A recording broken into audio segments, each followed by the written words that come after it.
Ashama hordoftoonni koo nageenyi koo lafa jirtan maratti isiniif baay'atuun isiniin jedha. Guyyaa har'aatis koomentii irrattan yaada kennuu dhufe. Isinillee yaada keessan koomentiidhaan obboleettii keenyaaf qooduu ni dandeessu. Obboleettiin koo akkana jetti.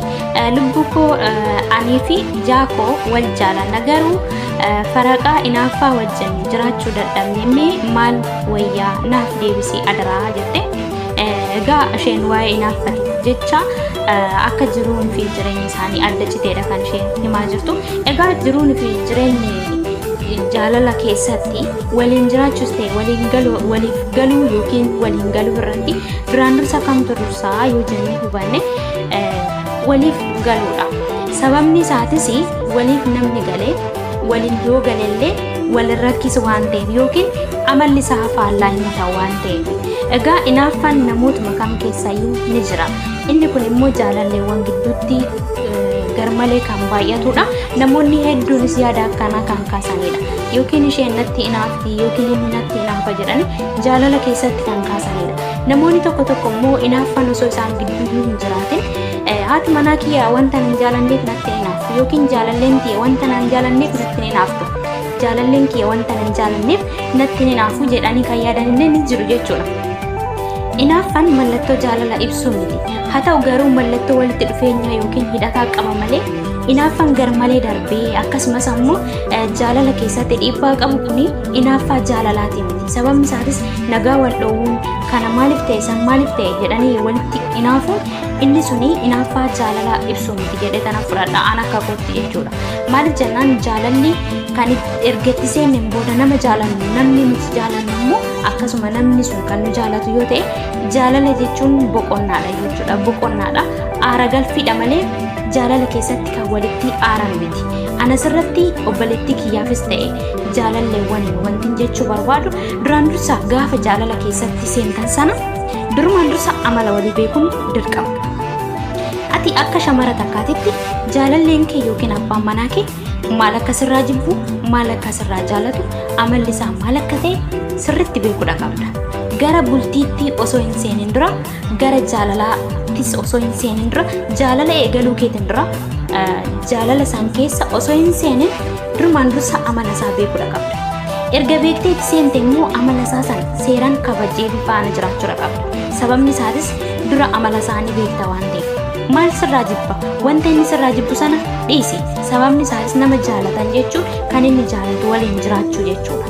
Akkasumas amaloonni isaa maalidha kan jedhu irratti xiyyeeffatte dirqama amala abbaa manaa keetii yookiin amala jaalallee keetii beekuudha qabda. Atis wanta itti naaftu tokko itti himuudha qabda. Jaalalleewwan waliin jiraachuu yookiin jaalala keessa seenuu malee wanta walitti inaafasan iftoominaan walitti hin himan.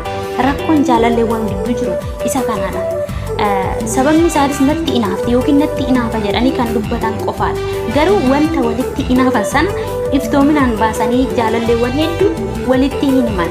Callisanii of keessatti qabatanii wanta walitti inaafan sana irratti walitti bu'u sana booda gargar bu'umsaatu dhufaa jechuudha. Durumaan dursa jaalala keessa seenuu keessan dura amala walii beekuudha qabdan. Warri dhiiratis jaalalleen teessan maal akka jibbitu maal akka jaalattu amala keessan irraa yookiin uffannaa keessan irraa walitti dhufeenya namaata irraa ta'uu danda'a. Egaa namni wanta itti inaafu hin beekamu. Garuu mallattoolee inaaffaa sanis dirqama jechuudha adda baafachuun.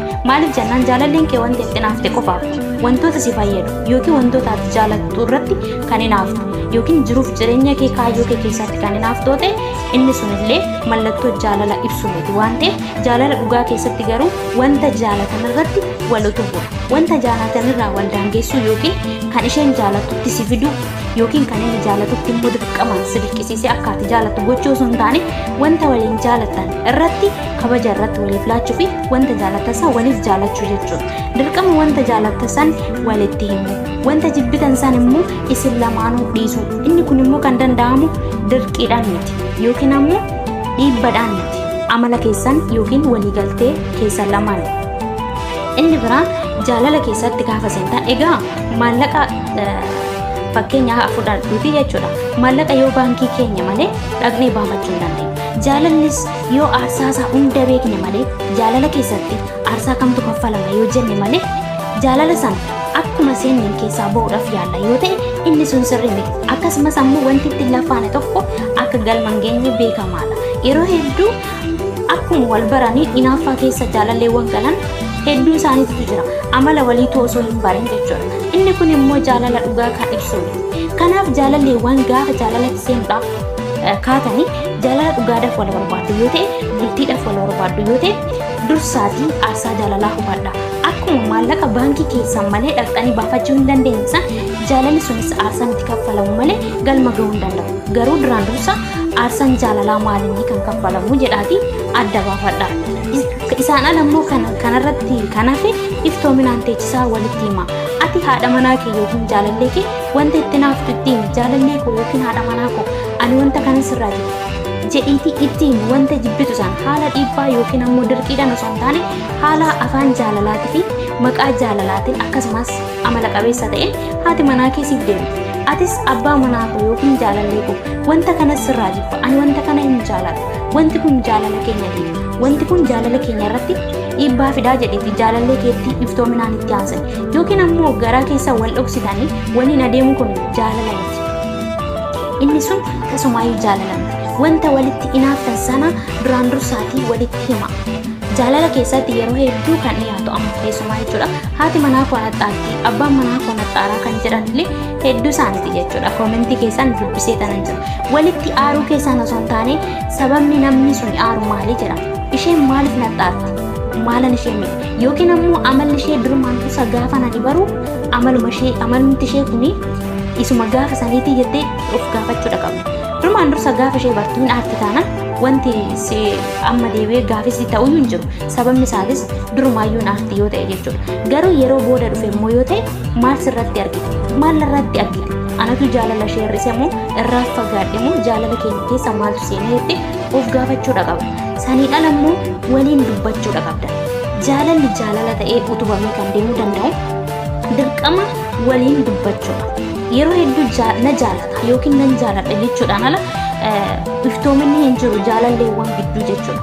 Iftoominni ammoo gammachuu hunda caalu keessaa isa tokkodha. Jaalalleewwan lamaan gidduutti yoo iftoominni hin jirre wanta walitti inaaftan sana baastanii walitti himuu yoo hin dandeenye jaalala jechuu hin dandeenyu. Kanaaf ani jaalalleewwan hundumaa fi kanan dhaamsa kana dabarsaa jiru jechuudha. Sababni isaatis koomentiin kanarrallee barreeffame wanta jiruufi jechuudha.